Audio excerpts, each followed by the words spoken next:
Pessoal, graça e paz, amém? Boa noite, graça e paz. Deus abençoe a vida de vocês. Boa noite aí pra galera que vai estar aqui conosco nessa noite. Pessoal que vai entrar mais tarde também, nosso boa noite. Pessoal que vai entrar depois, nosso boa noite, boa tarde ou bom dia. Sei lá quando você vai assistir o vídeo, mas de qualquer forma, a nossa saudação aí, que Deus possa estar abençoando a tua vida. Com a permissão dele, chegamos aqui a mais um sábado e para dar seguimento aqui no estudo do livro de Apocalipse. Hoje a gente vai falar sobre o capítulo 11, ok? Mais uma vez aí reiteramos o pedido. Quero agradecer o pessoal que se inscreveu essa semana lá no canal Eclesia. Essa semana deu uma bombada no canal, né? E tem um vídeo lá nosso que tá com quase 330 visualizações. Isso é um ótimo sinal. O nosso muito obrigado aí a todos que se inscreveram no canal, quem tem compartilhado as lives. Isso só nos ajuda a propagar o evangelho do reino de Deus, e você que fez isso, eu te agradeço, muito obrigado aí, tá? Continue compartilhando, continue recomendando o canal, esse trabalho, essas lives aqui pelo Facebook ou pelo nosso canal Eclesia no YouTube, você estará nos ajudando e muito a propagar o evangelho do reino de Deus. Vai estar evangelizando de uma maneira direta, não é nem indireta, é direta mesmo, tá? E isso só ajuda a propagação deste trabalho e do evangelho do reino de Deus, amém?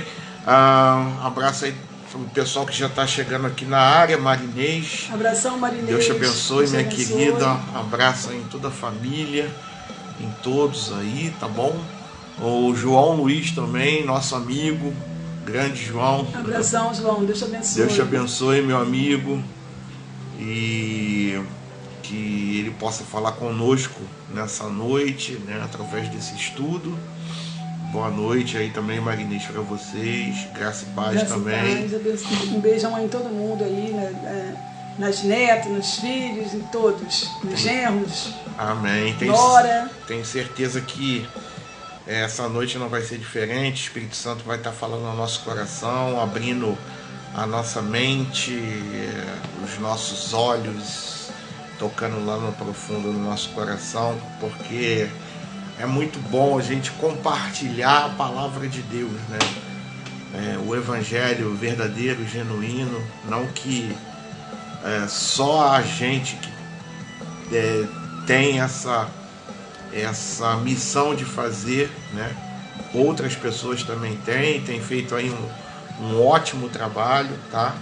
Muitas pessoas que às vezes não são nem divulgadas aí, enfim, mas têm feito um ótimo trabalho e tem servido de referência aqui pra gente também, né? Mas Deus nos confiou essa missão e a gente vai seguindo em frente, tá bom? Saudade também, João. Saudade aí de todos vocês. Sim, tenho saudade sim. Daquelas nossas pescarias. Se lembra daquelas pescarias? Que às vezes a gente pegava alguma coisa, tem dia que a gente não pegava nada. Aí eu sinto saudade dos peixes. Nesse caso aí, os peixes. Grande abraço aí, meu irmão. Que Deus possa continuar te abençoando também. Falou? Obrigado aí pela participação aí dos amados e queridos. Tá bom? Pessoal, vamos lá então. Vamos dar seguimento aqui. Hoje a gente vai estar falando do capítulo 11 e fechando a questão ali das trombetas, né, que começaram a soar, que a gente já viu nos estudos anteriores, nos capítulos anteriores, tá? A sétima trombeta hoje ela vai soar, ok? E na próxima semana, com a autorização do nosso Senhor, também a aprovação dele e o querer dele também, que a gente esteja aqui, né, a gente vai dar um salto, né? Hoje a gente fecha o capítulo 11 e na próxima semana, assim querendo Deus, a gente dá um salto para o capítulo 14. Por quê? Porque o capítulo 12 e o capítulo 13, né, a gente já abordou aqui, né, quando a gente falou da marca da besta, né, que foi o primeiro estudo dessa série de escatologia, e logo em seguida a gente falou da mulher e o dragão, que é o capítulo 12. Então hoje a gente fecha o 11, né, e na semana que vem a gente dá um salto para o 14. Ah, mas eu não assisti essa live, eu perdi esse estudo. Não, você não perdeu, ele está aqui na nossa linha de tempo no Facebook, tá? E você também encontra esses dois estudos, né, lá no canal Eclesia, que está com esses títulos: A Marca da Besta e A Mulher e o Dragão. Se refere ao capítulo 12 e o capítulo 13, tá certo? Vamos lá então, pessoal.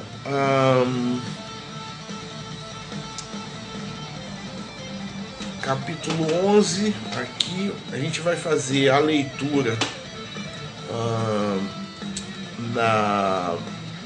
desse texto na Bíblia NVI, tá certo?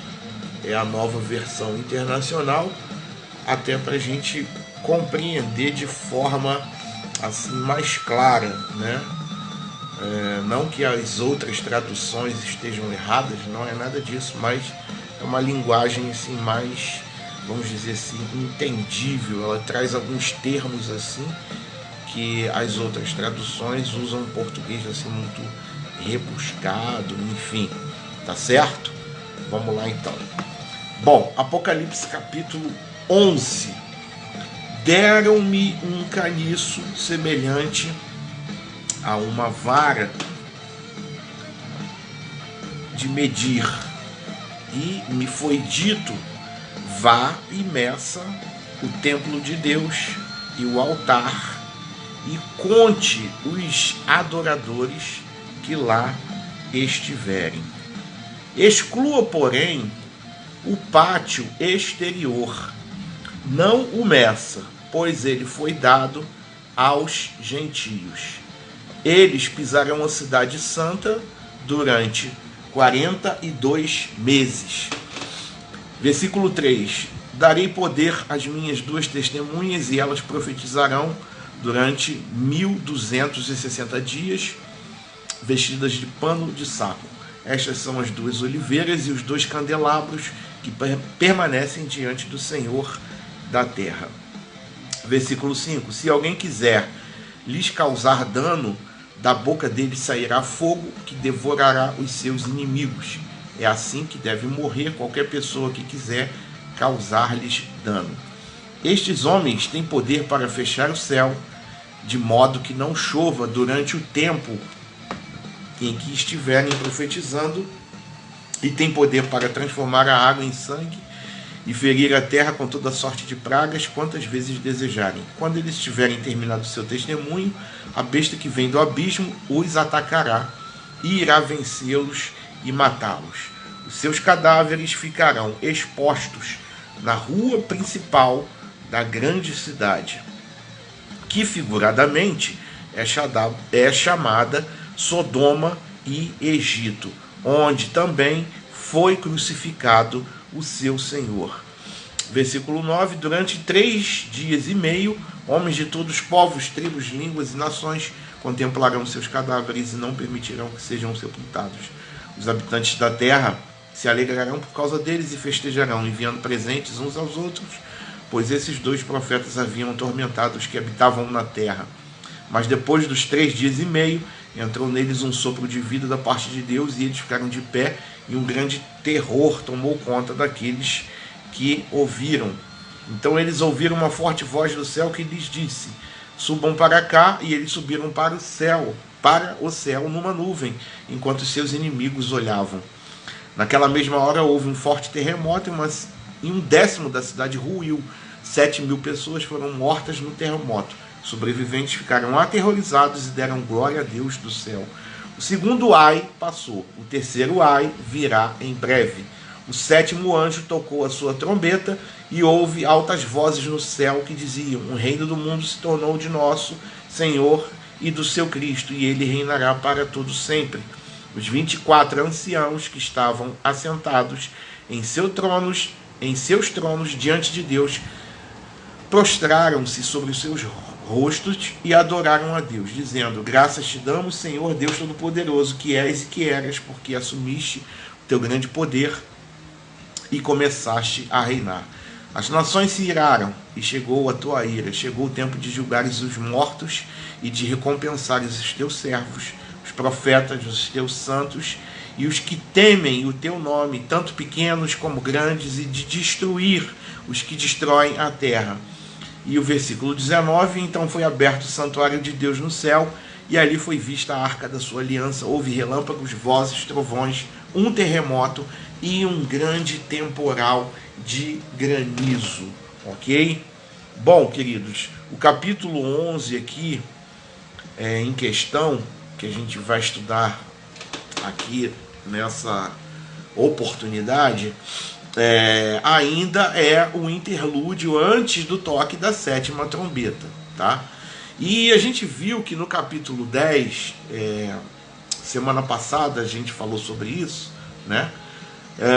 Sobre o anjo forte com o livrinho na mão e como João recebeu a ordem de comer aquele livro e depois profetizar.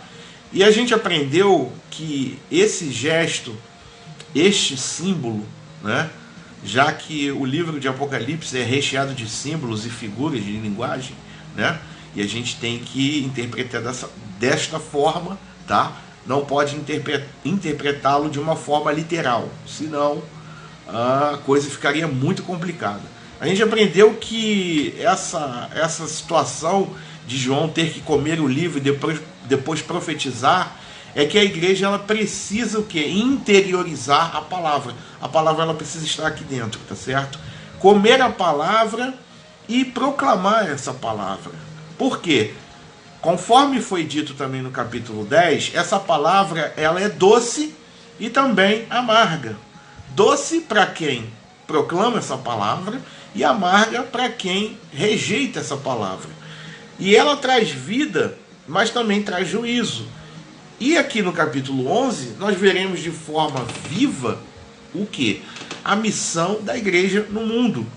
Nós veremos a sua proteção, a sua proclamação, a sua perseguição, o seu triunfo e então o surgimento triunfante e vitorioso do reino de Deus, tá?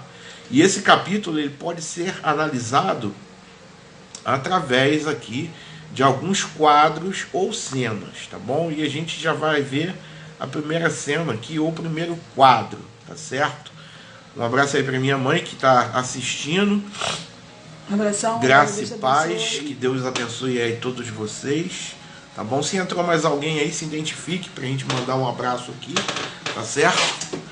Ou convide outro aí para estar participando aqui da live também. Ainda dá tempo de convidar. A gente está no início do estudo, tá certo? Bom, vamos ver alguns quadros e cenas. Um abraço aí, Carlos Alberto também chegou. Dá um abraço aí em toda a família, abração, Alberto. Que Deus abençoe vocês, tá bom? Bom, alguns quadros e cenas. O primeiro quadro, a primeira cena é que a igreja ela é representada pelo santuário de Deus sendo medido, tá? Isso a gente começa a pontuar aqui os versículos, a gente vai pontuar o 1 e o 2, tá certo? A imagem tá melhor? A câmera é a mesma, o aparelho é o mesmo, tá? Mas deve ser a internet que também deve estar boa, tá melhor hoje, né? Vamos lá então. A questão do santuário sendo medido. A separação do povo de Deus do mundo ímpio. É isso que significa essa medição, tá? E o que simboliza esse santuário, tá? Ele simboliza o que? A igreja verdadeira, ou seja, todas as pessoas salvas, todos os verdadeiros filhos de Deus que o adoram em quê? Em espírito e em verdade. Aí a gente já começa a entender também algumas palavras que Jesus proferia e que de momento as pessoas não entendiam. Que adoração é essa em espírito e em verdade? Se refere a isso aqui que a gente está falando, tá? Bom, ainda sobre o santuário, os dispensacionalistas, eles acreditam que João está falando de um santuário literal, que será reerguido em Jerusalém, um santuário físico, tá? Os pré-milenistas acreditam que este capítulo está falando da salvação dos judeus e não da igreja, tá? De uma forma geral. E o que simboliza essa medição do santuário para a gente poder aqui trazer a nossa posição, tá? Doutrinária, ou a nossa visão a respeito dessa situação. Bom, conforme o contexto do capítulo 21 aqui de Apocalipse mesmo, e passagens do Antigo Testamento como Ezequiel capítulo 40, Ezequiel capítulo 42, Ezequiel capítulo 22 e Zacarias capítulo 2, essa medição aqui do santuário significa apartar o povo de Deus do povo profano. Para quê? Para esse povo estar completamente seguro e protegido de todo dano que virá. E esse dano virá com certeza. Então, medida aqui é o que? É imunidade contra danos, tá? A gente vai falar mais também a respeito disso quando a gente chegar lá no capítulo 21, tá certo? Um abraço aí também para o nosso amigo Admilson Falcão. Deus abençoe, querido. Deus abençoe. Toda a família aí, em nome de Jesus, tá bom? Obrigado aí pela tua participação aqui na live. Bom, então essa figura é a mesma que aparece quando a gente falou também ali dos 144 mil selados, né, que está no capítulo 7, que a gente já trouxe aqui para estudo, dos homens que receberam o selo de Deus, quando a gente falou lá no capítulo 9, tá? O pessoal que acompanha aqui com uma certa frequência sabe do que a gente está falando aqui, tá bom? Mas se você tá meio assim desconectado aí do que a gente está falando aqui nesse momento, é só você ir nesses capítulos, fazer a leitura ou depois assistir esses estudos para pegar aí de uma forma completa, tá certo? Então essa figura é a mesma que aparece nessas situações, e esses que são medidos são quem? São os verdadeiros adoradores, ok? O verdadeiro Israel de Deus, a gente pode dizer assim, a verdadeira igreja, em contraste com aqueles que permanecem na sua impiedade, na sua iniquidade, e que vão perseguir a igreja e que vão adorar o anticristo, tá certo? E essa proteção, como muitos pensam de forma equivocada, ela não se estende a todos os que se dizem cristãos. Ela não se estende a todos os que se dizem cristãos. Os santos, eles vão sofrer de forma severa, mas eles nunca perecerão. Eles serão protegidos do juízo final. Mas os membros da igreja, ou seja, quem é que vai sofrer? Os membros das igrejas que amam o mundo, ok? Eles estarão sem essa proteção de Deus.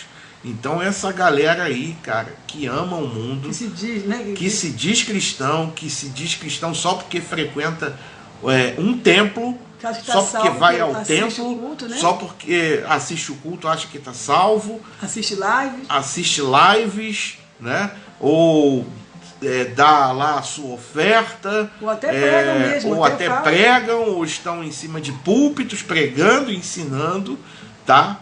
Mas não sabem eles que eles estão amando mais o mundo do que a própria causa do evangelho, amam mais o mundo do que amam a Cristo ou a Deus.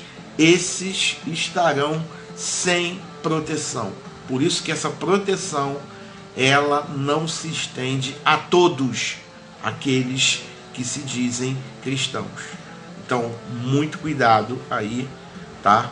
Fiquem atentos, tá? Fiquem atentos. Então, o que simboliza também esses 42 meses aqui que João cita? Conforme nós dissemos aqui, muita coisa no livro de Apocalipse a gente não pode tomar como literal, tá bom? São símbolos, figuras de linguagem, tá? É um livro que tem muita alegoria e a gente tem que saber interpretar essas alegorias, tá certo? Ele fala, esse período aí de 42 meses, né? Ele fala de quê? Ele fala da perseguição do mundo durante todo o período da igreja, tá? Da primeira, para você ter uma ideia, da primeira à segunda vinda de Cristo, ok? E obviamente, na medida em que o tempo ele avança para o fim, essa perseguição ela vai se tornar mais intensa, ok? Esse período de 42 meses aqui, citado por João, e de 1260 dias, não pode ser entendido de forma literal. Por que também? Pois o tempo dos gentios, que está lá em Lucas, no capítulo 21, deveria começar no ano 70, quando Jerusalém foi destruída pelos romanos. E no livro de Apocalipse, esse tempo aqui, o real significado, a real representação dele é o quê? É o tempo em que a cidade santa ela é oprimida, conforme aqui no versículo 2 desse capítulo.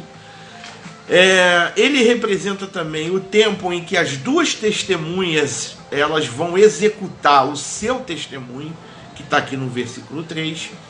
Ele também representa a mulher celestial, ou a igreja que será preservada no deserto, que está no capítulo 12, que nós já estudamos, tá bom?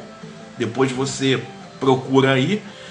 E representa também o tempo em que a besta tem permissão para exercer a sua autoridade. Isso já está no capítulo 13, quando também nós trouxemos aqui para estudo, tá bom? Você pode conferir isso tudo lá no nosso canal ou aqui na nossa linha de tempo no Facebook, tá certo?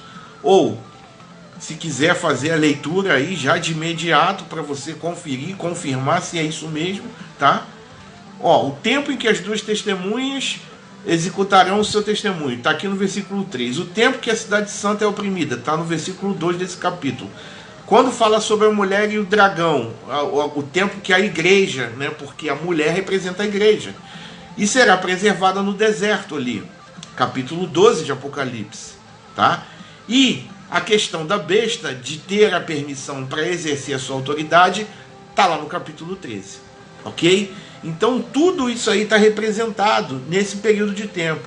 E esse também é o período de que Satanás ele exerce o seu poder no mundo, especialmente nos últimos dias, com a atuação do anticristo. Então esse período é o quê? É um símbolo, como foi, né, a gente pode citar aqui um exemplo, como foi a cruz gamada ou a cruz suástica, tá? Uma forma taquigráfica para indicar um período durante o qual as nações, os incrédulos, eles parecerão dominar o mundo, ok? E no qual o povo de Deus, ele vai manter o seu testemunho como ele manteve ali na época do Holocausto. A gente pode citar este exemplo. Eles mantiveram o seu testemunho, mesmo em meio a todas aquelas atrocidades que a gente já conhece, né? Na história deste mundo, quando houve a perseguição ali, E Hitler, ele simplesmente ele queria exterminar os judeus da face da terra. E morreu muita gente, mas Deus não permitiu que morressem todos, porque Deus ele tinha um propósito, ele tinha um plano ali. E assim vai acontecer também no final dos tempos. O anticristo ele vai se levantar, ele vai perseguir, ele vai matar muita gente, mas a igreja ela não vai perecer, ok? Porque mesmo acontecendo tudo isso, já falamos também num estudo anterior, nada do que acontece acontece sem a permissão de Deus. Deus está no controle de tudo, inclusive dessas coisas que nós julgamos calamidades, tá bom? Ou atrocidades contra a humanidade. Tenha certeza que Deus está no controle. Poxa, mas morreu muita gente, foi uma coisa muito triste. Sim, morreu muita gente, foi uma coisa muito triste. Os alemães, eles têm vergonha até de tocar neste assunto hoje em dia, tá? Tamanha foi a brutalidade, a carnificina, tá? Eles evitam de falar sobre isso, tá? Mas tudo isso está no controle de Deus, queridos. A gente tem que saber disso, tá certo? Bom, Romenil aí, boa noite para todos, boa noite, Adriano, amigo de longas datas, meu irmão em Cristo, Darlene, digo mesmo que vos abençoe, Deus abençoe a todos os participantes. Tô na área. Valeu, Romenil. Abraço aí também para vocês. O Romenil ou a Zuleida que fez aniversário? O Romenil, agora eu me confundi aqui, cara. Ou você ou ela aí, os nossos parabéns, tá bom? Eu até mandei uma mensagem lá pelo Facebook, tá? E hoje eu vi outra postagem, eu falei, pô, quem é que fez aniversário? Ele ou ela? Mas de qualquer forma, parabéns. Obrigado aí pela participação de vocês, pelas palavras. Eu digo mesmo a respeito de você e da tua família, tá bom, mano? Deus abençoe aí vocês. Obrigado. Bom, argumentos foi 52. 52. Eu tô chegando lá, Romenil. Esse ano eu faço 50. Tá bom? Deus abençoe, Romenil. Mas estamos juntos aí, meu irmão. Obrigado. Bom, argumentos que contribuem então para o entendimento de que esse santuário, né, conforme nós falamos aqui, é espiritual e não físico, tá? Bom, os argumentos que nós temos, a gente só poderia tirar esses argumentos da onde? Da Bíblia, da palavra de Deus, ok? Porque contra fatos não há argumentos. Mas nós vamos usar esses argumentos aqui para provar exatamente isso, tá bom? Bom, o Novo Testamento ele ensina que o santuário de Deus é a igreja e que esse santuário não é um prédio, tá certo? Não é uma loja, não é um espaço físico, tá certo? Porque Deus mora na igreja por meio do seu Espírito. Portanto, a igreja é o seu santuário. Tá, mas quais são os textos na Bíblia que provam isso? Bom, eu poderia citar aqui 1 Coríntios, capítulo 3, versículos 16 e 17. Vou citar outro, Efésios 2, versículo 21. E vou fazer a leitura de mais um. Segunda carta aos Coríntios, capítulo 6, versículo 16, que diz o seguinte: que relação pode haver entre o templo de Deus e os ídolos? Pois nós somos o templo do Deus vivo, como o próprio Deus já disse: eu vou morar e viver com eles. Serei o Deus deles e eles serão o meu povo. Então, tá mais do que provado aí que o santuário é algo espiritual, tá certo? Porque nós somos morada do Espírito Santo, tá? O santuário, ele representa também o quê? As pessoas que oferecem o incenso da oração. E essa referência está onde? Está aqui no primeiro versículo desse capítulo que a gente leu. Ou seja, um símbolo de todos os cristãos verdadeiros. Tá bom? Ainda sobre o santuário, o santuário ele se refere aos fiéis. Tá? Enquanto os que estão no átrio exterior, eles não recebem proteção. Ok? Está lá no versículo 2 aqui desse texto.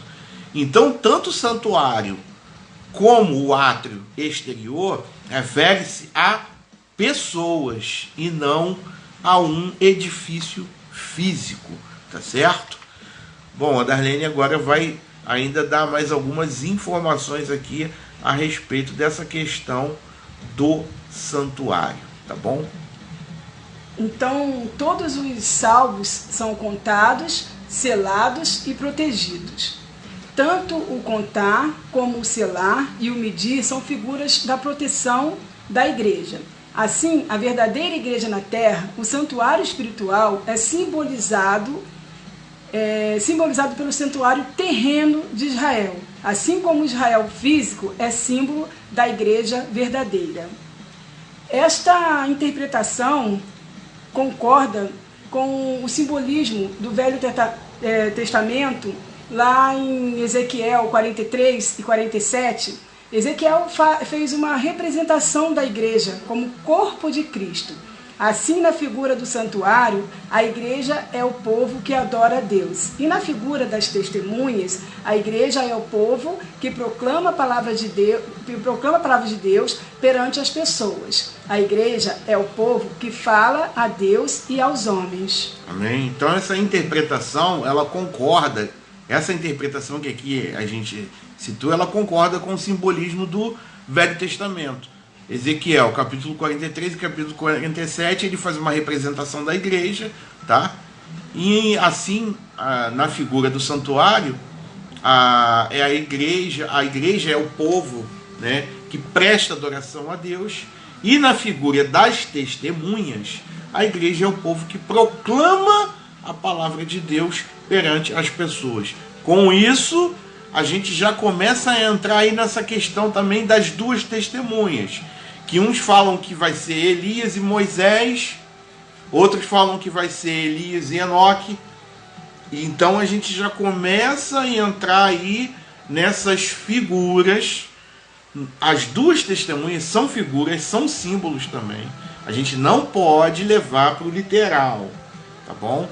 Então a gente já começa aí também a desmistificar algumas coisas a respeito dessas duas testemunhas. Um abraço aí também para nossa amiga Patrícia Ximenes, que está assistindo. Abração, Patrícia. Deus te abençoe, Patrícia. Beijão aí para todos. Em toda a família, saudade aí de vocês, nossos vizinhos, né? Lá onde a gente morava. Deus possa estar abençoando aí, tá bom? Dá um abraço aí no Fernando. Um abração nos nossos vizinhos aí. Na tua filha, né? Na Dona Naná. Dona Naná, todo o pessoal aí, tá bom? Transmite o nosso abraço aí. Boa noite para você também. Obrigado aí pela tua participação, tá bom, querida? Então, agora sim. Nós vamos entrar, né? Marinês, como é bom matar a saudade das suas aulas, pastor Adriano. Ô, Marinês, obrigado. Eu também tenho muita saudade daquelas aulas. Poxa, muita saudade. Amém? Mas a gente pode sentir um pouquinho do gostinho aqui nas lives, né, que a gente tem feito.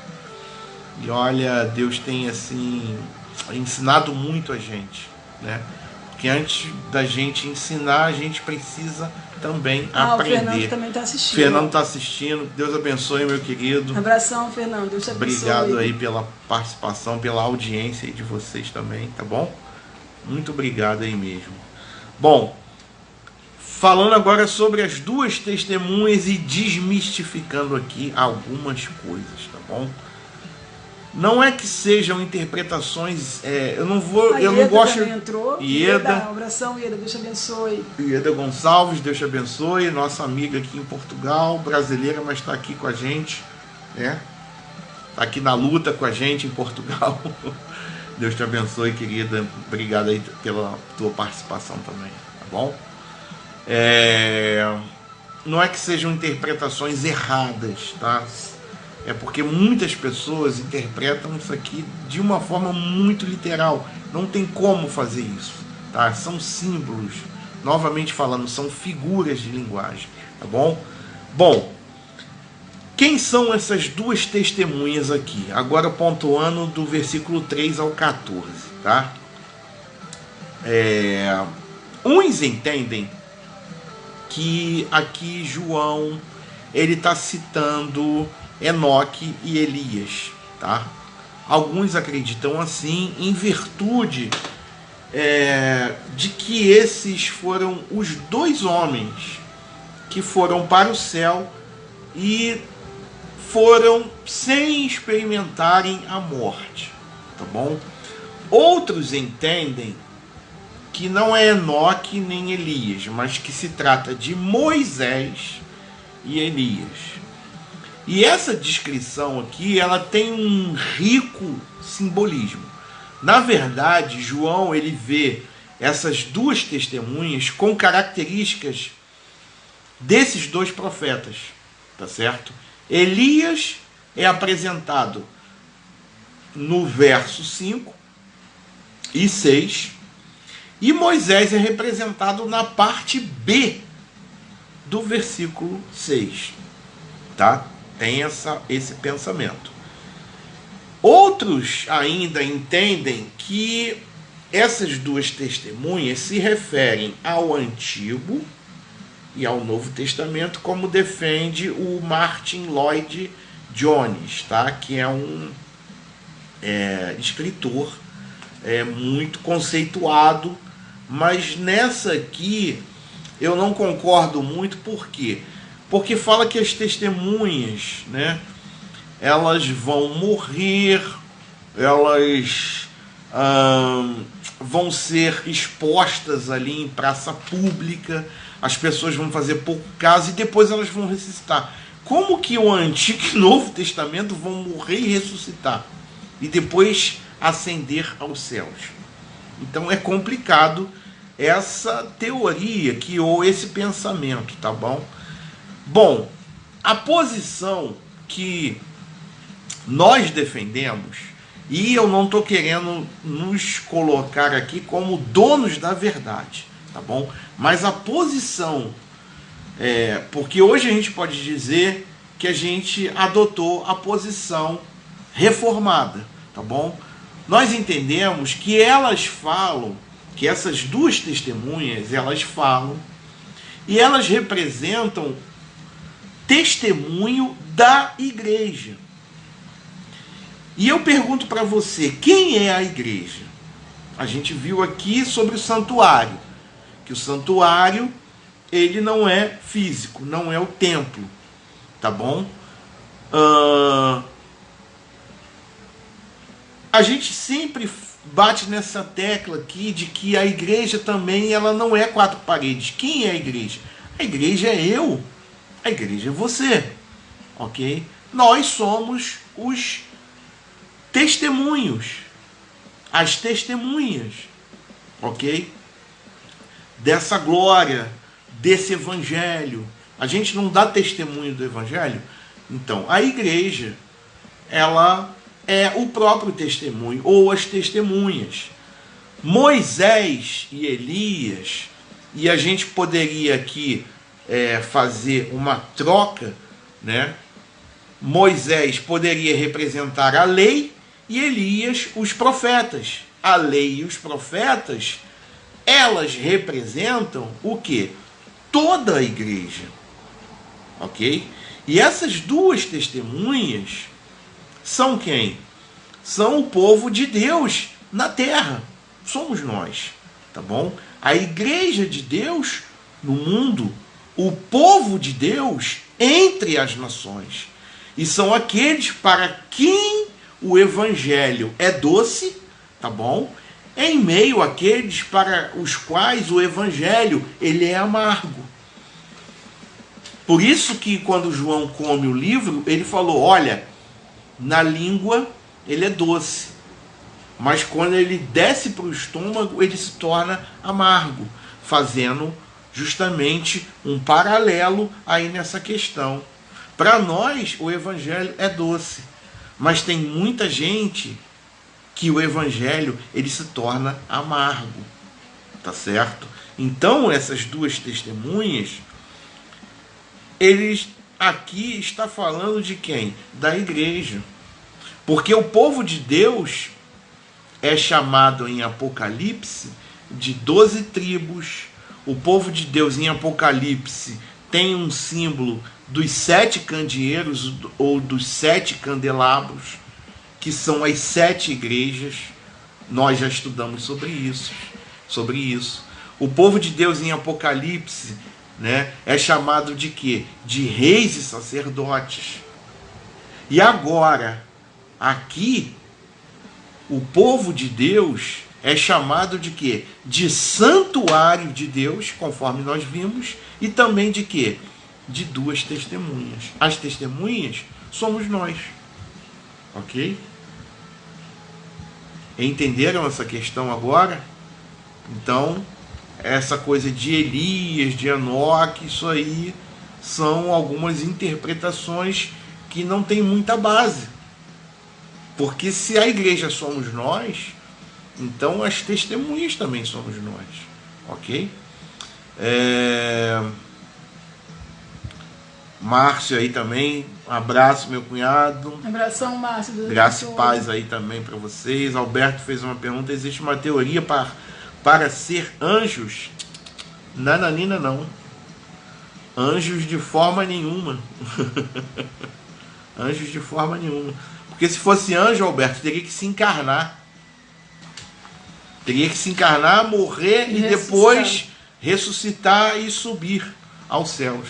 Anjo, então, aí que não tem a menor possibilidade de ser. Somos nós, é a igreja. Essas 2 testemunhas é a igreja, tá? Porque também, vou dar outras bases aqui, né? Note que a gente está apresentando uma posição, tá bom? Como igreja reformada, tá bom? Que nós adotamos. Mas, cara, você é livre aí para você acreditar ou ter a sua própria interpretação, tá bom? Ou linha de pensamento a respeito disso, tá bom? Mas a gente está trazendo uma coisa aqui coerente e que tem muita base aqui. A gente está bem fundamentado aqui no agora, quando a gente vai seguir aqui, tá bom? Em frente. Vamos dar assim bastante base para a gente afirmar essa posição. Mas você é livre, querido, aí para interpretar, tá? E até mesmo seguir a tua linha de pensamento, ok? Nada contra, a gente não vai brigar aqui a respeito disso. Repito, não somos os donos da verdade, mas a gente tem estudado, a gente tem se aprofundado nesse tema, tá bom? E foi até falado o que os outros acham também, né? E foi até falado o que os outros acham, tá certo? Agora, uma coisa é certa, o Apocalipse ele fala o quê? Do plano de salvação e redentor, né, do nosso Deus. Ele fala das misericórdias de Deus, porque nos estudos anteriores e nos capítulos anteriores, note que a gente nem chegou na 7ª trombeta, a gente ainda está na 6ª aqui. A 7ª trombeta é mais à frente um pouquinho. Então, até esse presente momento, aqui, a graça e a ira de Deus, elas estão misturadas, né? Ou seja, a porta da graça, a oportunidade aqui ainda está aberta para os homens. E essa porta de graça e oportunidade, de oportunidade, isso mesmo, ela é proclamada por quem? Pelas testemunhas. E as testemunhas somos nós, tá bom? Elias, Moisés, Enoque foram testemunhas também no tempo deles. Mas hoje, esta oportunidade, essa proclamação, ela vem de onde? ela vem da igreja, e a igreja somos nós, tá bom? Vamos seguindo aqui. Um abraço aí também para o nosso amigo Wellington. Deus te abençoe, Abração, meu querido. Deus te Paz. abençoe. Pastora Sandra também aqui na live. Graça e paz, minha Abração, querida. pastora Obrigado aí Sandra. pela participação de vocês. Olha, sucesso lá no empreendimento, lá na Shalom Lanches. Galera aí tá acompanhando aí no Brasil. Ô Wellington, coloca o endereço aí, rapaz. Faz a tua propaganda aí, o teu jabá aí, tá bom? Coloca o endereço aí, tá bom? Para a galera prestigiar lá também. Vamos todo mundo lá prestigiar a lanchonete lá dos nossos amigos aí. E tenho certeza que é um empreendimento que Deus já abençoou. Amém? Amém. E é uma oportunidade de vocês estarem pregando a palavra lá também, tá bom? Pode colocar aí, Wellington, tá liberado aqui, tá bom? Depois a gente acerta a comissão aí, tá bom? Da propaganda. Tô brincando, meu amigo. Mas se quiser colocar aí o endereço lá, a localização, pra galera tá prestigiando aí em todo o Brasil, no Rio de Janeiro aí, tá bom? Pô, já tô até profetizando aqui em todo o Brasil, pô, caramba. Assim, tá vendo? Lidar com essa questão aí de profeta, não sei o que. O Alberto já tá perguntando, entrega no Espírito Santo, faz delivery aqui, o Wellington, aqui em Portugal. Tem acontecido isso, pessoas têm sido impactadas aqui. Pô, rapaz, Bom, graças a Deus. ó, eu vou usar uma frase que o pastor Aldemir, que é o irmão do pastor Rogério, ele fala assim: Adriano, nesse mundo, as nossas profissões, as nossas atividades, é como a gente fosse agente secreto do reino. Aquilo ali é só uma fachada, entendeu?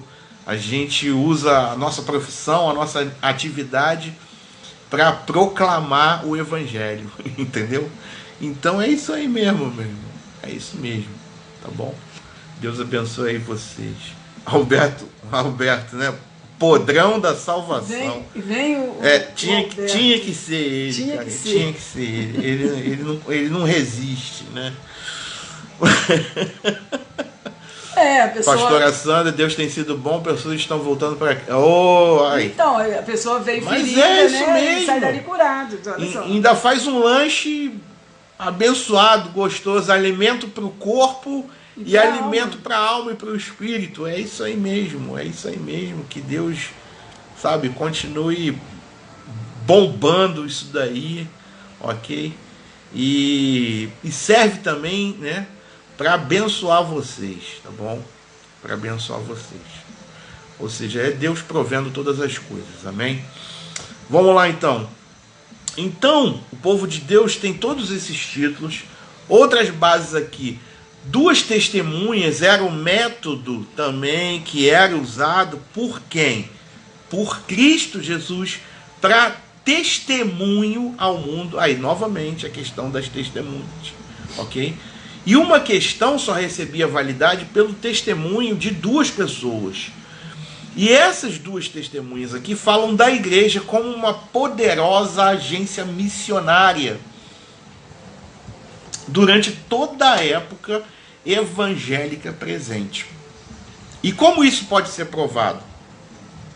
As 2 testemunhas são 2 oliveiras e 2 candeeiros, ou 2 candelabros, está lá no versículo 4. E essas 2 figuras são encontradas aonde? Zacarias capítulo 4, versículo 1 ao 7. Referindo-se a quem? A Josué e a Zorobabel, que anunciam a palavra no poder do Espírito para restaurar qual nação? Israel. E essas 2 oliveiras e esses 2 candeeiros ou candelabros são símbolos da palavra de Deus proclamadas por quem? Pela igreja. Note que como a igreja é testemunha. E assim como os missionários eram enviados de quantos? De 2 em 2. Assim a igreja ela cumpre a sua missão no mundo. Ok? E assim como o fogo do juízo e condenação saiu da boca de Jeremias, Jeremias capítulo 5, devorando os inimigos de Deus, assim também a igreja anuncia os juízos de Deus aos ímpios.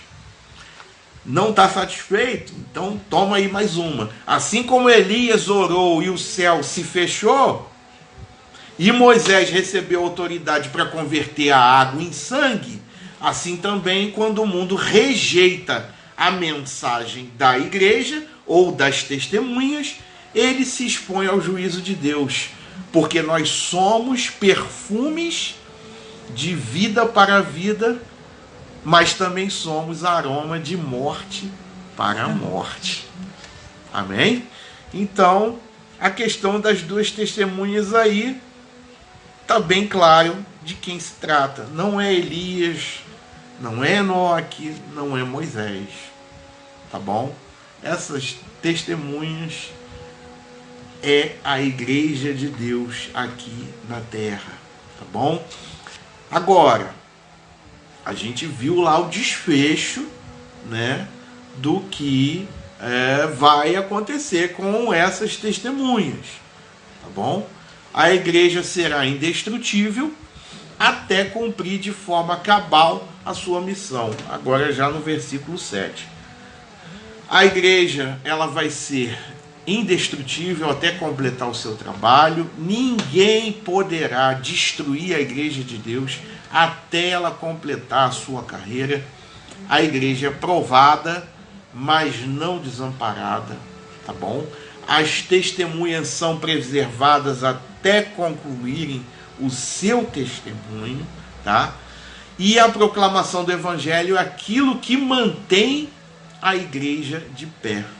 A igreja, olha, presta atenção nisso, porque é isso justamente o que tem acontecido neste mundo, tá? A igreja que para de proclamar o evangelho, essa igreja, ela não se mantém muito tempo de pé, porque é isso que mantém a igreja de pé, é a proclamação do evangelho. Quando a igreja para de proclamar o evangelho, olha, os dias dessa igreja, desse ministério, estão contados. Isso é muito sério e tem acontecido demais. Triste isso, mas é o que tem acontecido, sabe? É o que tem acontecido muito, tá bom? Por quê? A vocação da igreja é o quê? É adorar a Deus, santuário, e proclamar a palavra, ou seja, ser testemunha. E Satanás, ele não pode deter o avanço da igreja. Não pode. Tá? Satanás, ele também não pode evitar que os eleitos sejam salvos. Tá? O valente, ele está amarrado. O valente está amarrado. E as testemunhas seguem proclamando. Então, você é testemunha. Continue proclamando. Continue proclamando. Sabe? Não se dobre como muitos têm feito. Não negocie o teu chamado. Não negocie o teu ministério. Não venda o teu chamado. Não venda o teu ministério. E não esqueça que você é igreja, né? Você é igreja, você tem que influenciar, você tem que ser testemunha, ou seja, você tem que proclamar. E enquanto você estiver proclamando, Deus vai te manter de pé. Amém. Mesmo em todas as tuas dificuldades, mesmo com todas as tuas limitações, mesmo com todas as ofertas deste mundo, mesmo com a luta que você trava contra você mesmo, contra teu eu, mas quanto mais você proclama, mais Deus vai te mantendo de pé. Ok? Por isso que Paulo também cita aquele versículo lá, que nós estamos cercados de uma grande nuvem de testemunhas também.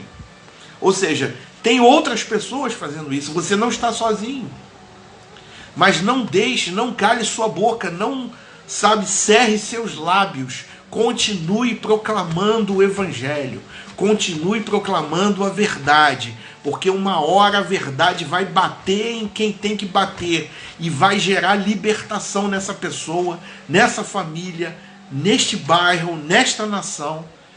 E eu não estou profetizando nada aqui, eu estou citando apenas a palavra de Deus. E a palavra de Deus, o evangelho é o poder de Deus, e o poder de Deus é o evangelho.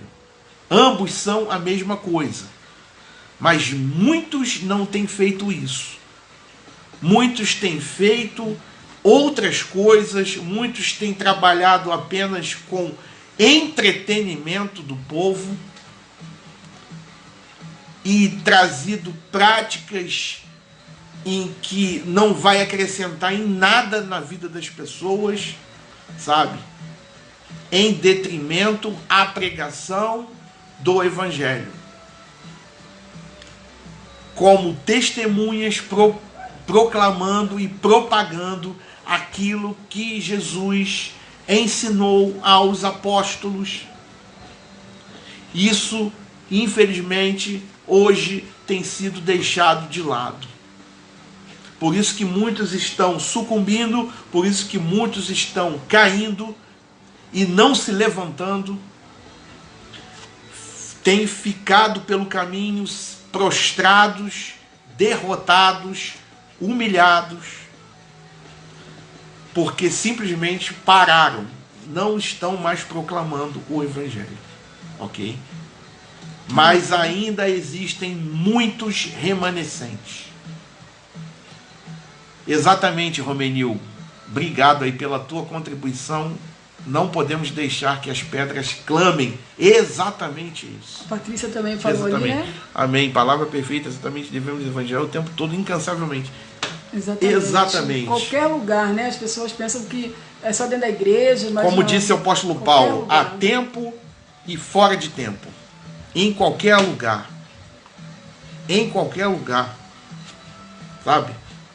Levantando de manhã, indo comprar um pão na padaria. Cara, proclame a palavra de Deus. Proclame a palavra de Deus. Sabe, não é você chegar lá na padaria ou em qualquer lugar e se ajoelhar lá e começar a gritar e aquela coisa. Não. Peça sabedoria ao Espírito Santo e ele vai te direcionar, ele vai te, sabe, ele vai te dar as palavras certas, ou ele vai até fazer, sabe o que? Ele vai trazer as pessoas até você. Ele vai direcionar as pessoas para você falar, ok? Mas não cesse de proclamar, porque você é testemunha, ok? Você é testemunha. O Senhor Deus é a força do seu povo, amém. Exatamente isso também, aí o que a minha mãe colocou, amém? Então a igreja ela será perseguida e sofrerá a morte. Poxa, a igreja vai sofrer a morte? Vai, a gente não leu. Versículo 7, né? A parte B e o versículo 9. Tá? Tem que morrer para poder... A igreja vai morrer, vai ser perseguida e vai morrer. A gente não leu lá as testemunhas? Tem que morrer para viver, né? Vamos ler aqui de novo. Versículo 7. Vamos lá. Olha, versículo 7. Quando eles tiverem terminado o seu testemunho, a besta que vem do abismo os atacará e irá vencê-los e matá-los. Os seus cadáveres ficarão expostos na rua principal da grande cidade, que figuradamente é chamada Sodoma e Egito, onde também foi crucificado o seu Senhor. Durante 3 dias e meio, homens de todos os povos, tribos, línguas e nações contemplarão seus cadáveres e não permitirão que sejam sepultados. Gente, isso aqui é figura de linguagem. Pode ser que até aconteça uma situação do jeito que esse mundo está, o ódio imperando e a vida ela se tornou uma coisa banal, ok? Tá? Mas muito símbolo aqui, então não leve isso aqui ao pé da letra, tá? Não vai ser dessa forma. Mas depois, versículo 11, mas depois de 3 dias e meio entrou neles um sopro de vida da parte de Deus e eles ficaram de pé. E um grande terror tomou conta daqueles que o viram. Então eles ouviram uma forte voz do céu que lhes disse: subam para cá. E eles subiram para o céu numa nuvem enquanto os seus inimigos olhavam, ok? Então o espírito do anticristo, ele vai perseguir, tá? O anticristo mesmo dizendo aqui, né? Porque o espírito do anticristo, ele já está nesse mundo, sempre esteve nesse mundo. Não é agora, porque a gente está aqui tratando do Apocalipse. Ô Miril, tem pessoas que nos falam tudo é de Deus, tudo é espiritual, isso é para nós parar, mas não devemos parar. Exatamente, não devemos parar. Parar jamais, ok? Sempre em frente, ok? Então o espírito do anticristo sempre esteve nesse mundo. Sempre esteve nesse mundo, sabe? Não é porque a gente está tratando de Apocalipse. Ah, não, mas isso aí surgiu há pouco tempo, não sei. Não, olha só esse texto aqui, 1 João capítulo 2, versículos 18 ao 22. Meus filhinhos, o fim está perto. Vocês ouviram dizer que o inimigo de Cristo vem. Pois agora muitos inimigos de Cristo já têm aparecido, e por isso sabemos que o fim está chegando. De fato, essas pessoas nos deixaram porque não eram do nosso grupo. Se fossem do nosso grupo, teriam ficado conosco, mas elas nos deixaram para que ficasse bem claro que nenhuma delas pertencia mesmo ao nosso grupo. Porém, sobre vocês, Cristo tem derramado o Espírito Santo, e por isso todos vocês conhecem a verdade.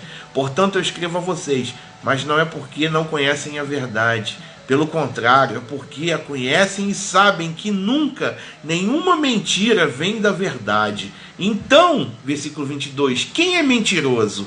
É aquele que diz que Jesus não é o Messias. Quem diz isso é inimigo de Cristo. Ele rejeita tanto o Pai como o Filho. Então o espírito do anticristo já está neste mundo, ó, há muito tempo. Isso aqui é 1 João. Olha quanto tempo tem isso.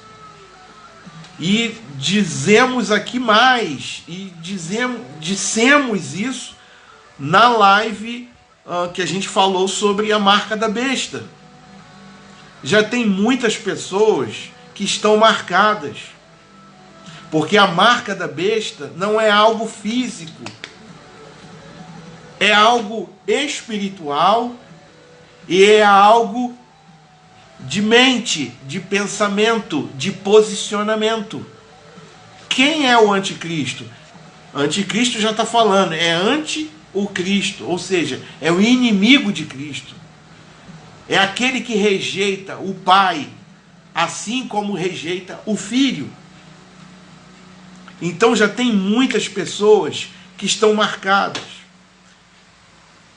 E muitas pessoas estão esperando aí o chip, o biochip. E eu digo para vocês, sem medo de errar, isso não é a marca da besta.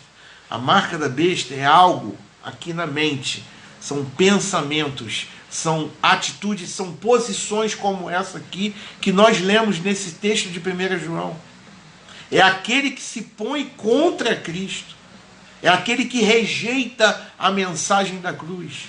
É aquele que rejeita o Evangelho. Esses já estão marcados. Ok? Isso é muito sério. Muito sério. Até mesmo porque muitos que se dizem cristãos, né? Se fosse para receber essa marca, deixa de comer, deixa de ter isso, ter aquilo, tira o teu telefone da sua mão, tira isso, tira aquilo, com certeza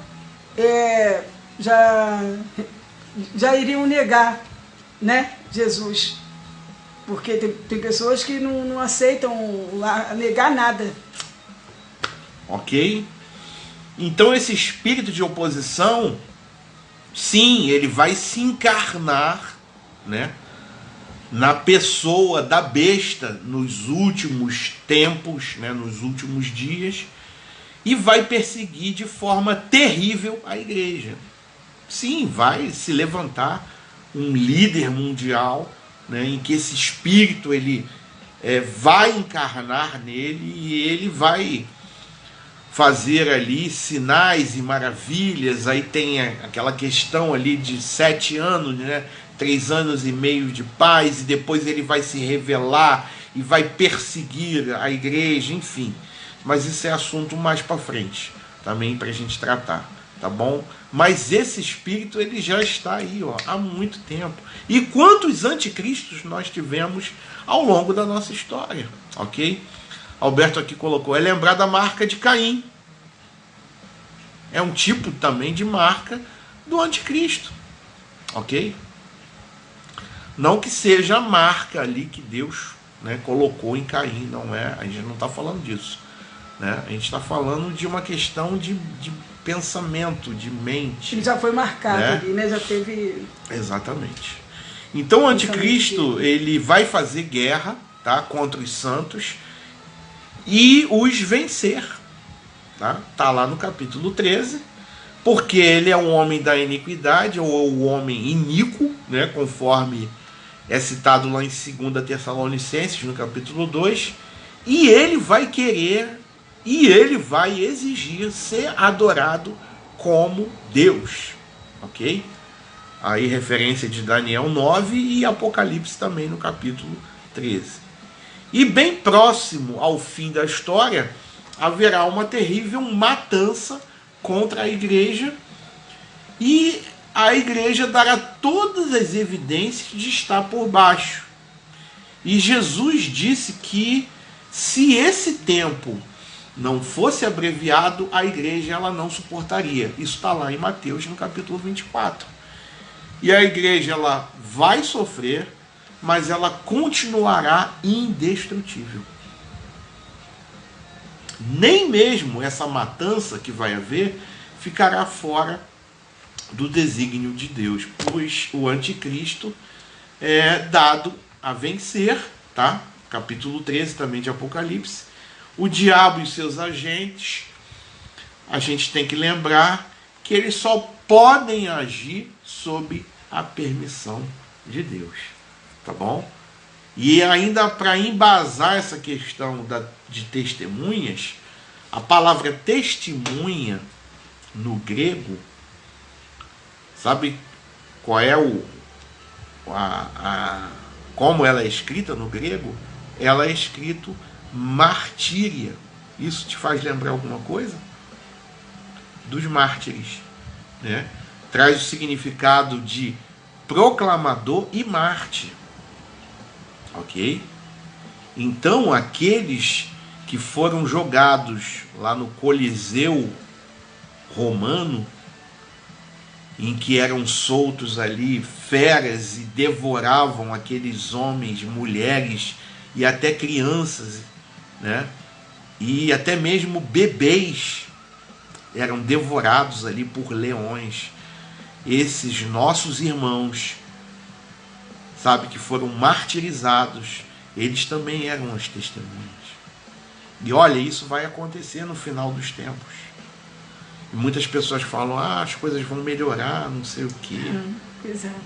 A coisa ela está afunilando, meu irmão. E a gente tem que trazer a verdade aqui.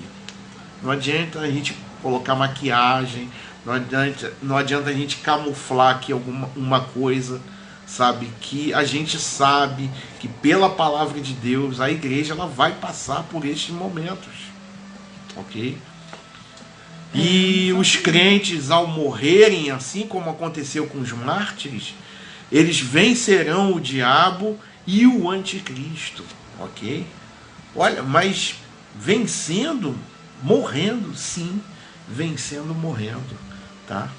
E a vitória do mundo sobre a igreja, ela será também passageira, tá? E infundada. Essa cidade aqui, que é citada no versículo 8 desse capítulo, ela não é nem Jerusalém, nem Roma, e contudo, em certo sentido também, ela também é tanto Roma como Jerusalém. É a cidade desta ordem terrestre, tá? Que inclui todos os povos, tribos, línguas e nações. Essa cidade é mundo hostil a Deus e à igreja. E o mundo sempre teve a pretensão de destruir a igreja de Cristo. As perseguições, desde o começo, elas tinham o objetivo de banir a igreja e calar a sua voz. Os homens ímpios, eles odeiam a palavra de Deus. E várias perseguições intentaram acabar com a igreja. A gente pode citar 1572, na noite de São Bartolomeu na França. A gente pode citar 1789, na Revolução Francesa. A gente pode citar a Revolução Russa de 1917. E muitas das vezes o mundo pensou que a igreja estava morta, tá? Como na Inglaterra no século XVIII. E era como um cadáver na praça, aqui, igual nesse texto aqui de Apocalipse. E Ezequiel também, agora eu vou mais para longe ainda, né, para um passado bem remoto. Ezequiel 37, ele fala sobre o quê? Um vale de ossos secos, ou seja, uma igreja que estava morta, mas Deus, de forma sobrenatural, une ossos com ossos, depois faz crescer carne, músculos ou tendões, pele, levanta aqueles corpos, sopra naqueles corpos que eram ossos sequíssimos o seu espírito, assim como vai soprar na testemunha aqui, nesse capítulo 11, assim como vai soprar na igreja, tá bom? E aquele exército ali se levanta naquele vale. E já não eram ossos sequíssimos, era um exército poderoso. Esse exército é a igreja de Cristo. Esse exército é eu. Esse exército é você. Amém. Glória a Deus. Esse exército somos nós. Amém. Amém. Aparentemente morreu, foi-se a esperança, foi-se tudo embora, foi perdido tudo. Mas Deus, ele de forma sobrenatural, traz essa passagem aqui de Ezequiel capítulo 37. É o tempo de levar as coisas a sério, né? Amém? O tempo de se voltar para as coisas de Deus. Então o júbilo, a alegria dos adversários é uma alegria transitória. Deus sempre terá a última palavra a dizer. E o mundo celebra o martírio dos santos, né? Aqui no versículo 10. Mas o mundo é nécio e a sua alegria, ela é prematura e momentânea. O mundo vai festejar o seu massacre sobre a igreja, achando que está livre dela e de sua mensagem.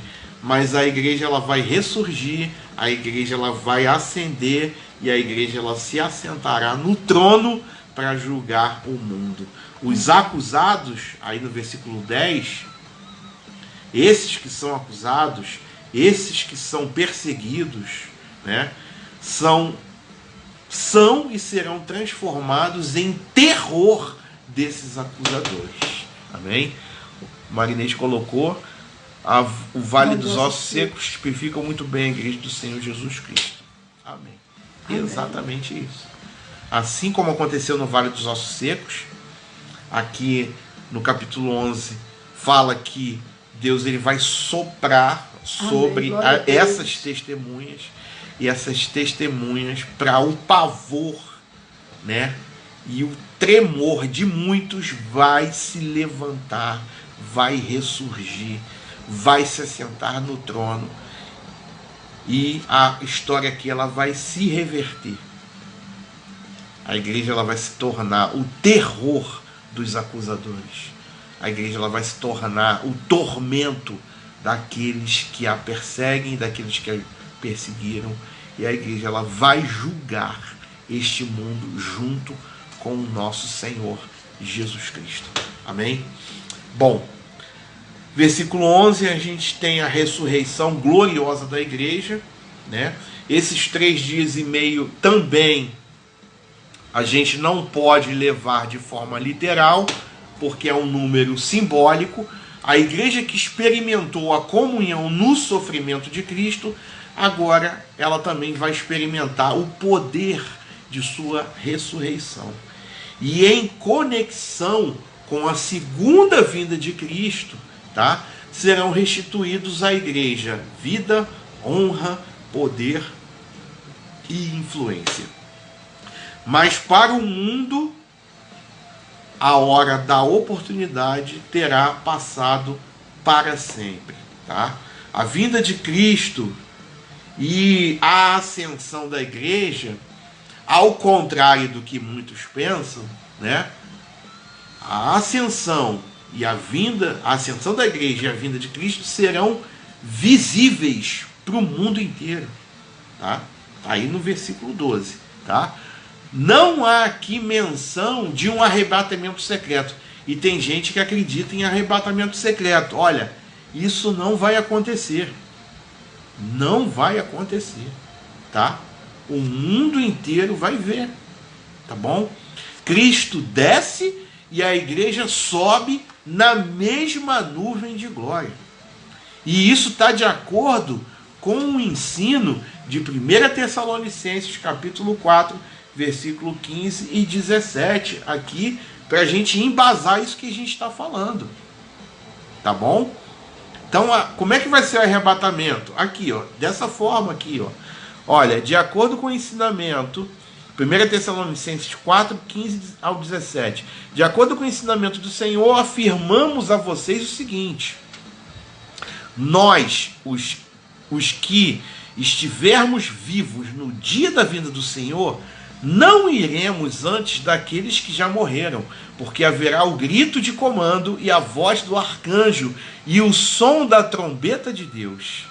E então o próprio Senhor descerá do céu. Aqueles que morreram crendo em Cristo ressuscitarão primeiro. Então nós, os que estivermos vivos, seremos levados nas nuvens junto com eles para nos encontrarmos com o Senhor no ar, e assim ficaremos para sempre com o Senhor. Vou dar outro texto, tá? 1 Coríntios 15, versículos 51 e 52. Escutem bem este segredo: nem todos vamos morrer, mas todos nós vamos ser transformados num instante, num abrir e fechar de olhos. Quando tocar a última trombeta, ela tocará. Os mortos serão ressuscitados como seres imortais e todos nós seremos transformados. Oh, glória! Amém.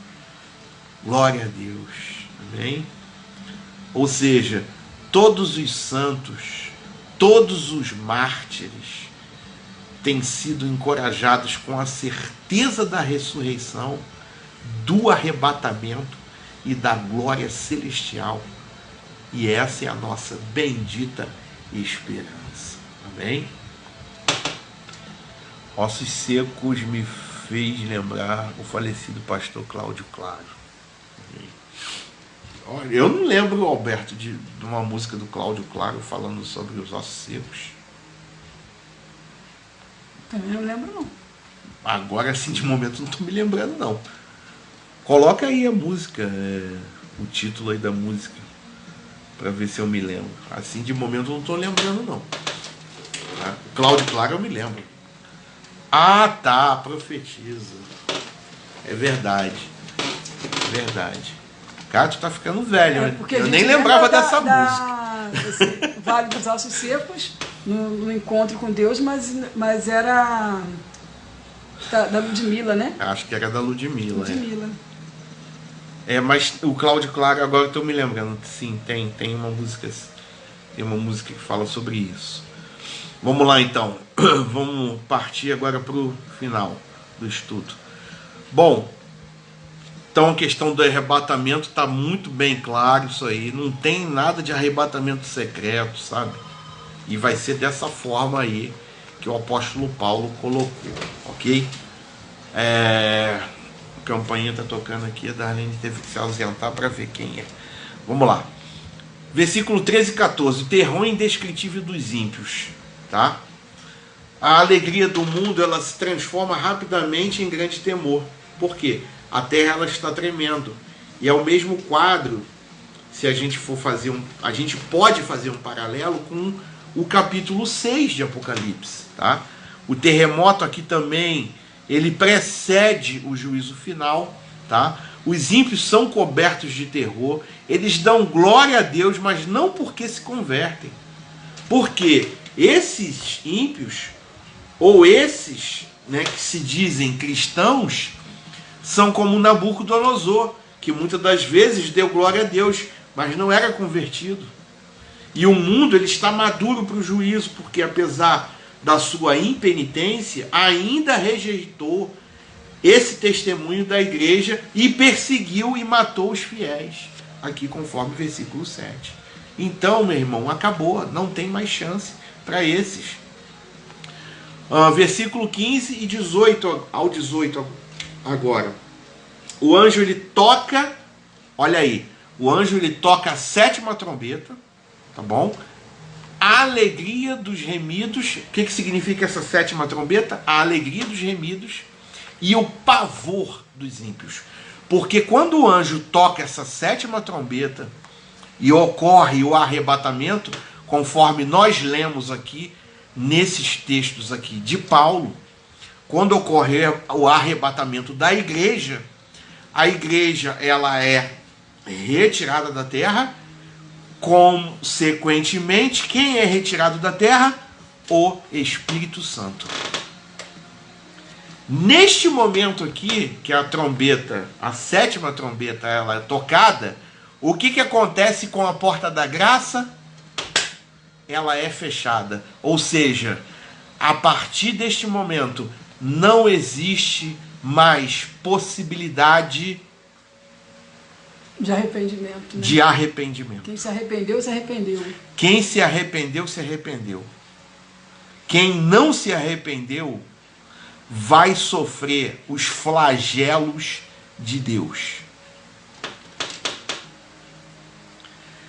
E a partir desse momento, olha o que vai acontecer com a igreja arrebatada e com os ímpios, aqueles que não se voltaram para Deus. Boa noite, Ângelo. Que Deus te abençoe, meu amigo. Abração, Ângelo. Deus te abençoe. Amém. Graça e paz aí para você, tá bom? E Deus possa estar abençoando a tua vida também. Então, olha o que vai acontecer com a igreja que foi arrebatada e com aqueles que ficaram. Porque a partir desse momento, a porta da graça está fechada. Toda a chance foi dada. Até a 6ª trombeta, Deus deu oportunidade para os homens se arrependerem dos seus pecados e se voltarem para Ele. Mas a partir desse momento, olha o que vai acontecer. Bom, um anúncio de vitória, o céu ele prorrompe em vozes de exaltação a Cristo, conforme está aqui no versículo 15. Na abertura das 7 trombetas, houve silêncio no céu, em virtude dos terríveis juízos que desabariam sobre os homens. E agora, com a 7ª trombeta, nós temos a palavra grega parousia, tá? Que significa chegada, com a irrupção total da glória de Deus e o triunfo final da igreja, e com a chegada da noiva na casa do Pai. Então os céus, eles prorrompem em gritos de alegria e exaltação ao noivo da igreja, tá bom? E vale lembrar que a 7ª trombeta, ela aponta o fim das oportunidades. E não é um dia, tá? Mas são dias. E visto que a 7ª trombeta, ela também vai trazer os 7 flagelos, ou as 7 taças da ira de Deus. Até a 6ª trombeta, a ira de Deus estava misturada com a graça, porque até a 6ª trombeta, a porta da graça ainda estava aberta. Agora, a 7ª trombeta A porta da graça se fechou. Não tem mais oportunidade de arrependimento. E agora vem as 7 taças da ira pura. A ira não está misturada mais com graça. Agora é ira pura na sua totalidade.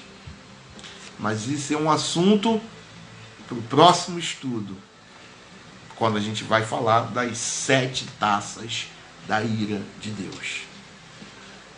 Vamos lá, continuando. O reinado vitorioso e eterno de Deus e do seu Cristo é proclamado pelos anjos.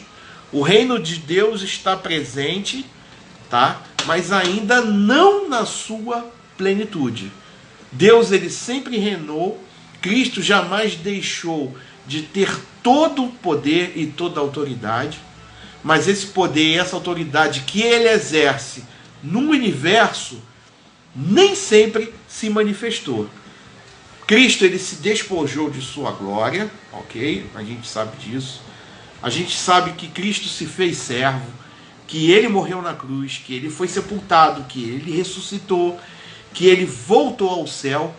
Mas quando ele vier com grande poder e muita glória, então ele se assentará no seu trono e seu reinado será pleno, vitorioso, completo e cabal, tá bom? Muitas das vezes parece que Satanás é o governante supremo. Mas uma vez chegado o dia do juízo, o esplendor real da soberania de Deus será revelado em sua totalidade. Porque naquele tempo, toda oposição será suprimida e o reinado de Cristo ele será pleno. O reinado de Cristo será vitorioso e eterno. E essa é a mensagem do Messias de Handel, né? Aquela famosa canção que foi composta, tá? Cristo ele vai reinar até colocar todos os seus inimigos debaixo dos seus pés. Então ele entregará o reino ao Deus e Pai, e aí será o fim, tá bom? Que é assunto também para os próximos estudos, tá bom? Bom, vai haver uma aclamação de louvor, a igreja glorificada e honrada, ela se prostra e adora a Deus, versículo 16 e 17, e a igreja não apenas está em glória. A igreja não apenas está em glória, mas aqui a igreja, ela também está, sabe aonde? No trono. Os anciãos ali, né, os 24 anciãos, eles deixam os seus próprios tronos e se prostram em adoração diante do trono de Deus. E eles dão graças por 3 bênçãos especiais. A primeira bênção, que Cristo ele reina supremamente. A segunda bênção especial é que Cristo ele julga justamente, porque o Cordeiro é também o leão. E a terceira bênção é que Cristo ele recompensa de forma graciosa. E em Apocalipse, no capítulo 4, os anciãos eles louvam o Criador.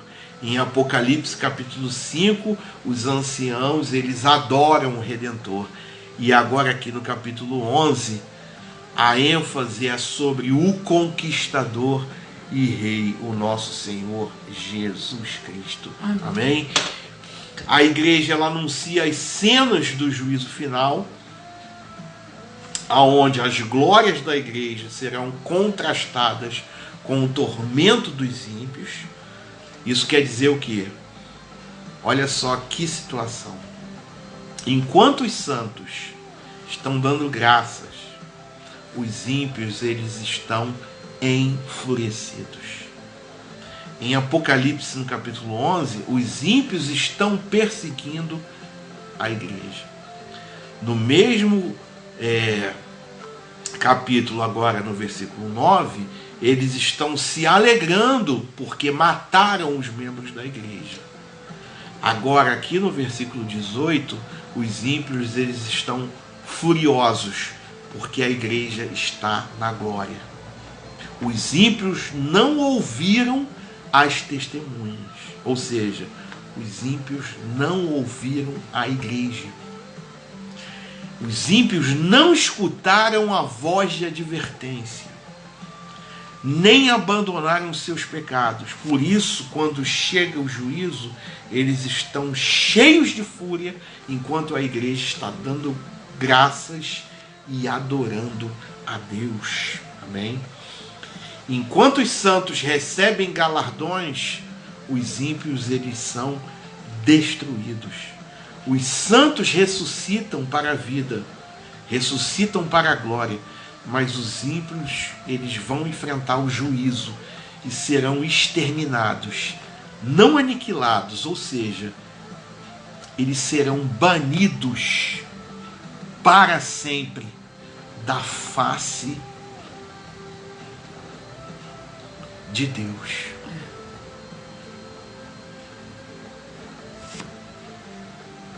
O dia do juízo será dia de glória para os santos, mas o dia da ira de Deus,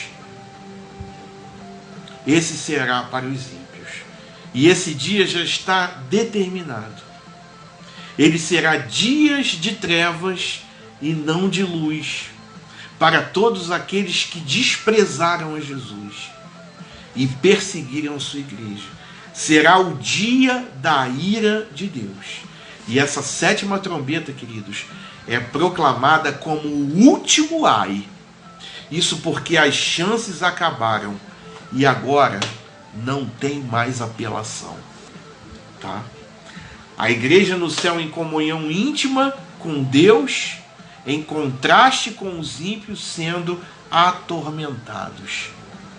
E o santuário aberto no céu, aqui no versículo 19, é um símbolo da profunda comunhão e dos remidos com Deus. O santuário está totalmente aberto. Não há nada encoberto ou escondido. A arca é o lugar do encontro com Deus, onde a glória de Deus ela está presente. E ela é símbolo da comunhão superlativa, íntima e perfeita entre Deus e o seu povo. Amém? E aqui se cumpre Apocalipse capítulo 21, versículo 3 e o versículo 22. E o versículo 3 é o cumprimento disso aqui, ó. Eis o tabernáculo de Deus com os homens, Deus mesmo habitará com eles. E Apocalipse 21, 22, nela não vi santuário, porque o seu santuário é o Senhor, o Deus Todo-Poderoso e o Cordeiro. Amém? Então essa comunhão ela é baseada na expiação. Os salvos estão diante do trono da graça. Os salvos estão desfrutando de todas as bênçãos da aliança da graça em toda a sua plenitude. Tá bom? Alberto aqui colocou um comentário. Bom, graça e paz aí para o Silvio também. Graça e paz, meu querido. Obrigado aí pela tua participação. Dá um abraço aí em toda a família. Amém. Alberto colocou, agora devemos lembrar que temos a oportunidade de estar na salvação e Deus está na torcida ao nosso favor, né? Márcio Lima também, meu primo, está assistindo. Que Deus te abençoe, meu querido. Obrigado aí pela tua participação. Deus te abençoe, Márcio. Deus abençoe o ministério aí também aí de vocês. Amém. Tem outro aqui, comentário do Alberto. Deixa eu ver se eu consigo. Agora já li. O Romenil aqui colocou também um comentário. Deixa eu ver se eu consigo aqui colocar.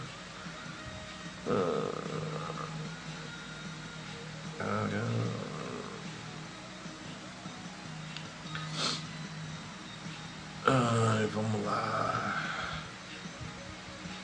Glória a Deus, excelente live. Que o Senhor Deus abençoe a tia Adriana e Darlene. Obrigado por isso tudo e todos que têm apresentado em vossa live. Pela paz de Cristo que tenha. Ok.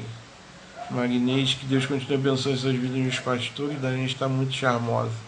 Obrigada.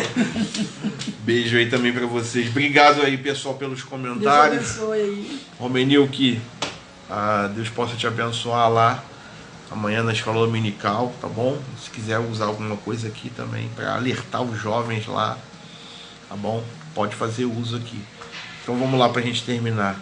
Então essa comunhão ela é baseada na expiação, queridos. Os salvos estão diante do trono da graça, os salvos estão desfrutando de todas as bênçãos da aliança da graça em toda a sua plenitude.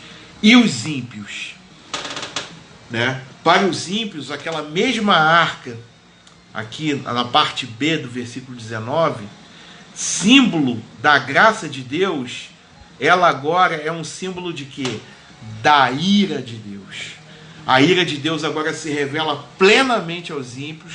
Eles estão em completo e eterno desamparo, enquanto a igreja está completa e eternamente desfrutando da bem-aventurança eterna. Amém? E para concluir esse estudo, algumas reflexões aqui. Tem algumas perguntas, que né? Todos nós devemos fazer. Todos nós devemos fazer. Quem você é? Quem você tem sido? Santuário de Deus ou átrio exterior? Quem você é? Testemunha fiel ou amante do mundo? Onde você estará quando a 7ª trombeta tocar? Você estará no santuário aberto de Deus ou em desespero, sendo atormentado pelos flagelos e pela ira de Deus? Queridos, o tempo da oportunidade é agora. Amanhã pode ser tarde demais. Volte-se para o Senhor enquanto é tempo e busque-o enquanto Ele está perto. Isso. Amém? Essa é a hora. Que você faça essas reflexões. Ainda há tempo. Agora é a hora, né? A hora é agora. É agora. Sabe? Não espere pelo amanhã.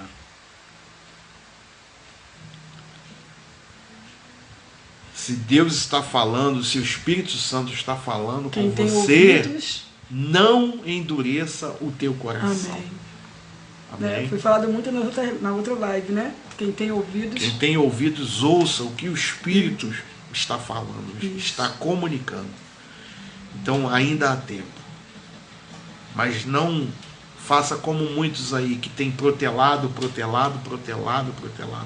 Ah, mas eu já ouço essa história que Jesus vai voltar, né, e arrebatar a igreja desde a época da minha avó. Minha avó já falava isso. Minha avó já até morreu. E eu digo uma coisa para você. Se a sua avó morreu em Cristo, é porque Cristo já voltou para ela. Exatamente. Cristo já voltou para muitas pessoas. Amém? Que você possa refletir nisso nessa noite. Olha, que Deus possa ter te abençoado nessa noite. Eu tenho certeza que Ele fez isso. Patrícia, amém? Obrigado. E um beijinho aí também para Larissa. Obrigado a todos aí. Compartilhe esse vídeo, essa live, esse estudo, né? Entra lá no nosso canal, se for possível. Se inscreva, né? Convide outros a fazer a mesma coisa. Deixe o teu like lá nos vídeos. Curta. Isso nos ajuda muito a propagar esta missão que nos foi confiada. Propagar o reino de Deus. O evangelho verdadeiro de Deus. De Jesus Cristo, melhor dizendo. Tá bom? Que Deus possa te abençoar com um domingo, sabe, especial. Uma semana também abençoada. Que Deus possa estar preparando para cada um de nós, nos dando força para a gente enfrentar as situações, as nossas lutas, porque todos nós as temos, né? E que Deus ele possa usar a tua vida como testemunha para você também proclamar esta palavra, este evangelho de salvação. Amém? Para os homens, entre as nações, pregue, né? Pregue. Aonde você estiver. Amém? Proclame, pregue, abre a tua boca e anuncie o reino de Deus. Tá certo? Que Deus te dê uma ótima noite, que você possa descansar, repousar em Cristo Jesus. Amém? E que Deus ele possa suprir todas as tuas necessidades também em Cristo Amém. Jesus. Tá certo? Obrigado aí mais uma vez a todos que estiveram aqui, pessoal que vai entrar depois, assistir mais tarde, pessoal que vai compartilhar, que vai evangelizar através dessa live. Essa live não é nossa, essa live, aliás, essa live é nossa. E é nossa, quando eu falo aqui, não é minha e da Darlene, mas é nossa, é de todos nós. Você pode estar fazendo isso, usando aqui alguma coisa, o que o Espírito Santo te direcionar, para você enviar para uma pessoa que está precisando, evangelizar quem está precisando, alertar quem precisa ser alertado, enfim. Aquilo que Deus aí se te ajudou, manifestar no teu coração. Se te ajudou, ajude também ajude outras pessoas. Isso. Amém? E nos ajude, tá? Nos ajude como? Compartilhando a live, se inscrevendo no canal, o link do canal tá aqui, né, na chamada aí para essa live que a gente está terminando aqui. Tem lá o endereço no YouTube. Se inscreva, curta os vídeos, compartilhe com outras pessoas, para a gente propagar essa mensagem da cruz, tá bom? Propagar o reino de Deus, tá certo? Muito obrigado aí mais uma vez a todos, boa noite, Deus graça abençoe. e paz. Amém.